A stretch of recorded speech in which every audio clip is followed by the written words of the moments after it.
कोणत्या प्रमुख तक्रारींचा समावेश आहे? आजचा हा जनसंवादाचा 99वा उपक्रम होता आणि माझ्या सगळ्या सहकाऱ्यांच्यामुळे हा उपक्रम जो आहे तो दिवसेंदिवस यशस्वी तर होतोच आहे आणि योग्य पद्धतीने त्या चालू आहे. अनेक लोकांचे प्रश्न देखील या माध्यमातून सुटतात. या ठिकाणी काही वेळेला सरकारी अधिकाऱ्यांच्या देखील उपस्थितीमध्ये आम्ही बैठक देखील लगेचच्या लगेच घेत असतो. त्याच्यामध्ये आजच्या जनसंवादमध्ये अनेक विषय आले, काही वैयक्तिक जरी विषय आले असले तरी देखील आम्ही सोडवत असतो. तर याच्यामध्ये महापालिका निरनिराळे जे प्रकल्प राबवते किंवा महापालिका रुंदीकरण करते आणि ज्या रुंदीकरणामध्ये बाधित होतात लोक, त्यांना अगदी जोरात पत्र पण देते की बाबा तुम्हाला आम्ही योग्य वेळेला लगेच तुमची व्यवस्था करू, तुमचं पुनर्वसन करू. आणि 10-10 वर्ष लोक ते कागद घेऊन फिरत आहेत. त्यांची जागा पण गेली, पुनर्वसन पण नाही झालं. रस्त्यात आले, तो मोकळा होण्याकरता त्यांनी सहकार्य केलं. आणि किती हो, हे गरीब लोक आहेत. 50-60 स्क्वेअर फूटची छोटी दुकानं असतात किंवा अन्य काही असतात, तर त्यांना ताबडतोब पर्यायी द्यायला पाहिजे. तिकडे पण खेट्या घालतात आणि इथे पण त्यांची उपासमार होते.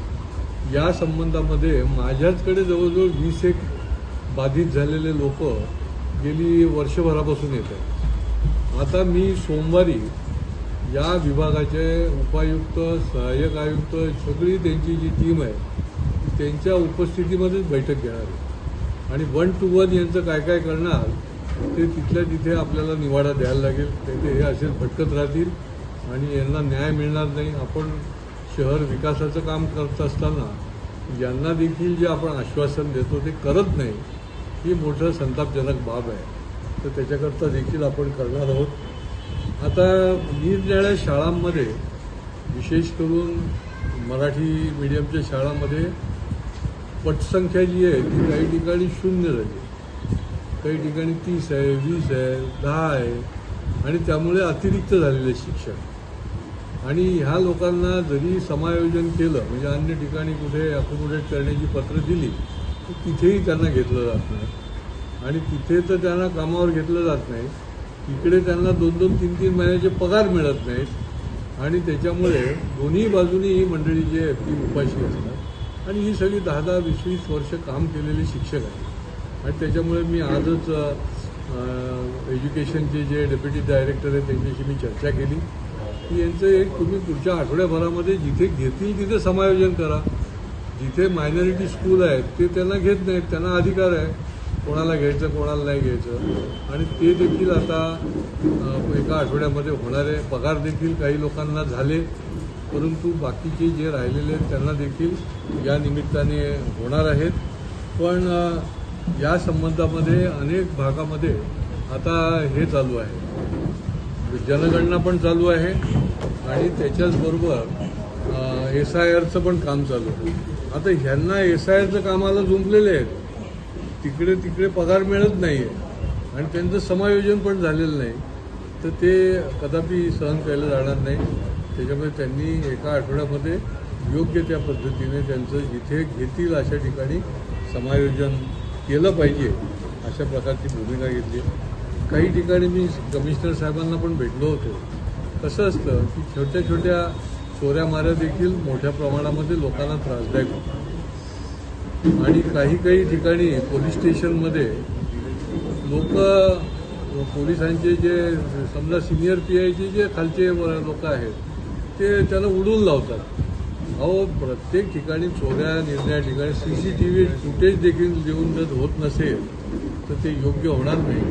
जॉईंट कमिशनरना आम्ही या संबंधामध्ये पुराव्यानिशी त्यांना आम्ही दिलेले कागद आणि त्याच्यावर तात्काळ कारवाई झाली पाहिजे.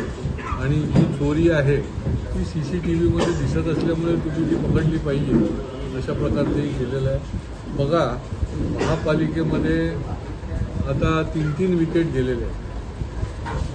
पाटोळे गेले, बिरारींना निलंबित केलं आणि दुसरे मालमत्ता विभागामध्ये जे आहेर होते, जे निवृत्त झाले, यांना देखील अटक झाली. महापालिकेने कुठलीही कारवाई केलेली नाही आहे. एक शासनाने कारवाई केली म्हणून गेले, दुसरे अँटी करप्शनमध्ये पकडले गेले म्हणून गेले, आणि तिसरे क्राईम ब्रँचच्या माध्यमातून चुकीच्या पद्धतीने त्यांनी काम केलं म्हणून गेले. आम्ही घसा कोरडून सांगतोय की जे जबाबदार अधिकारी चुकीचं काम करत आहे त्याच्यावर ताबडतोब कारवाई करा. त्यांना कोण पाठीशी घालत होतं मला काय कळत नाही. हे महापालिकेमध्ये होते तोपर्यंत व्यवस्थित चाललं होतं यांचं, आणि त्याच्यानंतर त्यांच्यावर अशा पद्धतीची लोकांच्या भल्याकरता ही कारवाई झाली.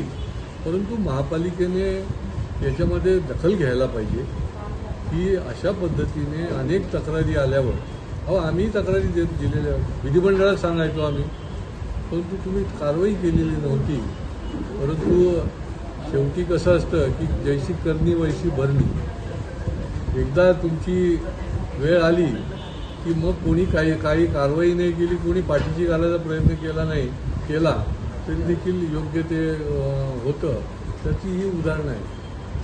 डिपार्टमेंटमध्ये देखील, पोलीस डिपार्टमेंटमध्ये काही कर्तबगार जरी अधिकारी असले तरी अनेक जणांच्या अनेक गोष्टी ज्या आहेत त्या आपल्याला वर्तमानपत्रामधनं वाचायला मिळतात. योग्य वेळेला त्या संबंधामध्ये कार्यवाही व्हावी हीच आमची किमान अपेक्षा आहे.